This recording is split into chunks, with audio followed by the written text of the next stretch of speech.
मंडळी, ज्ञानेश्वर माऊलींनी कर्मयोग सांगताना अतिशय सुंदर विचार सांगितले आहेत. तर विचार नंबर 1, कामाची टाळाटाळ करू नये. प्रत्येक माणसाला कर्म करावंच लागतं. त्यात आळस करून कसं चालेल? केवळ कर्म करण्याची इच्छा असून चालत नाही, तर त्या दिशेने कर्म हवं, कृती हवी.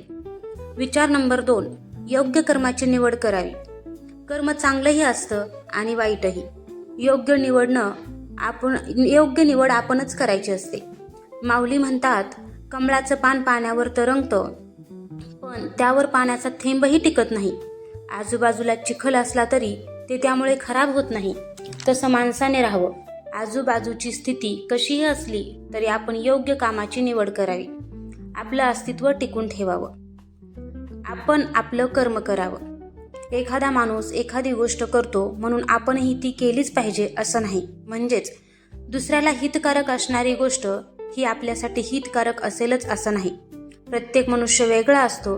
प्रत्येकाचं कर्म वेगळं असतं. आपण आपलं कर्म करावं. विचार नंबर 4, सर्व आहे म्हणून कामाचा आळस करू नये. आयुष्यात ध्येय असणं आणि त्या दृष्टीने चालत राहणं महत्त्वाचं असतं. भगवान श्रीकृष्ण म्हणतात, मी परिपूर्ण आहे. माझ्यासारखा परिपूर्ण दुसरा कोणीही नाही. माझ्या अंगी सामर्थ्य आहे, पण तरीही मी माझी कर्तव्य शांतपणे पार पाडतो. कर्म करत राहतो. या उदाहरणावरून तर स्वतः भगवान श्रीकृष्णच आपल्याला कर्म करण्याची प्रेरणा देतात. हाय, हॅलो, नमस्कार. मी रोहिणी. आपलं सर्वांचं आणखी एका नवीन व्हिडिओमध्ये अगदी मनापासून स्वागत करते. तर आज गुरुवार, मार्गशीर्षमधला शेवटचा गुरुवार म्हणजे 4था गुरुवार. तर त्यासाठीची सर्व तयारी करून घेतली मी आधी. तर सर्व आधी काम वगैरे सगळं आवरून घेतले आणि त्यानंतर मग पूजाची मांडणी करणार आहे. तर देवपूजा वगैरे सर्व करून घेते आधी. तर सर्व आधी काम आवरून घेतलं तर मग निवांत आपण पूजा करू शकतो. नाहीतर मग अगोदर पूजा करायला घेतली तर दुसऱ्या कामाची घाई आणि त्यामध्ये नंतर देवपूजा, तर मग ती व्यवस्थित मन लावून करता येत नाही. तर त्यामुळं सर्व आवरून घेतलं आधी आणि त्यानंतर मग पूजा मांडायला घेतली. तर सर्व सामान अगोदर जमवून घेतले. तर फुलं वगैरे आणलेत मी.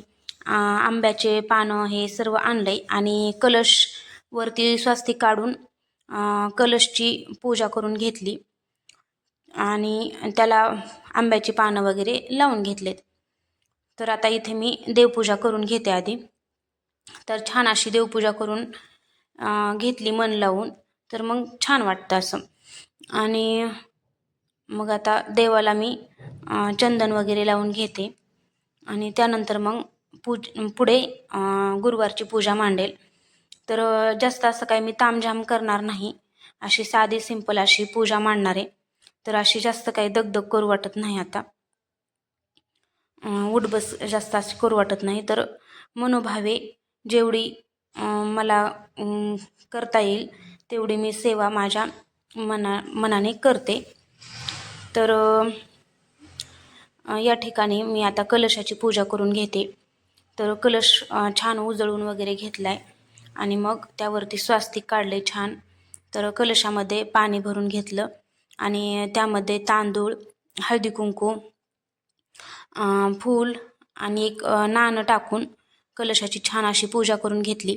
आणि त्यानंतर नागवेलीची काही पानं नव्हती, त्यामुळे मग मी आंब्याची पानं ठेवलीत कलशावरती आणि छान असा नारळ वगैरे ठेवून त्याची पूजा करून घेतली आणि देवाची देखील पूजा करून घेतली. आणि त्यानंतर म्हणलं आता पुढे पूजा मांडावी.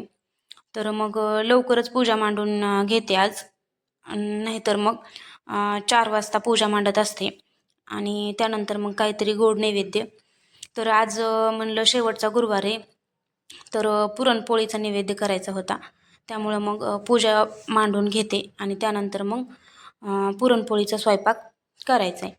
तर अशा प्रकारे छान अशी मी साधी सिंपल पूजा मांडून घेतली. तर गणपती बाप्पाचं पूजन केलं आधी.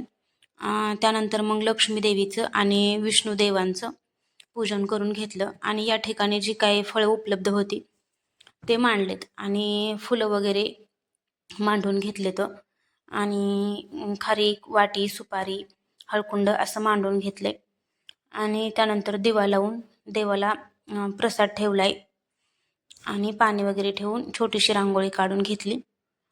अशी साधी सिंपल पूजा करून घेतली. त्यानंतर मग लागले पुरणपोळीच्या स्वयंपाकाला दुपारीच. तर मग म्हणलं लवकरच स्वयंपाक आवरून घ्यावा. तर एकटे असल्यानंतर मग बराच वेळ जातो स्वयंपाकामध्ये. तर मग अशी मी पूजा मांडून घेतली. कशी वाटली मला सांगा. तर जास्त काही डेकोरेशन वगैरे करत बसले नाही. साधी सिंपल पूजा मांडली. कलशाखाली अष्टदल कमल काढून त्यावरती कलशाला स्थान दिले. तर ते लक्ष्मीचं स्वरूप आहे. तर या ठिकाणी मग नंतर पुरण वगैरे शिजाय टाकलं. पुरण शिजून नंतर त्यानंतर स्वयंपाकाची तयारी केली आणि मस्त पुरणपोळीचा नैवेद्य दाखवून देवीला त्यानंतर मग आम्ही जेवण वगैरे केलं. तर कसा वाटला व्हिडिओ मला नक्की कमेंट करून सांगा. आणि चॅनलवर आपल्या नवीन असाल तर लाईक, शेअर आणि सबस्क्राईब करायला अजिबात विसरू नका. तर रामकृष्ण हरी. Bye bye.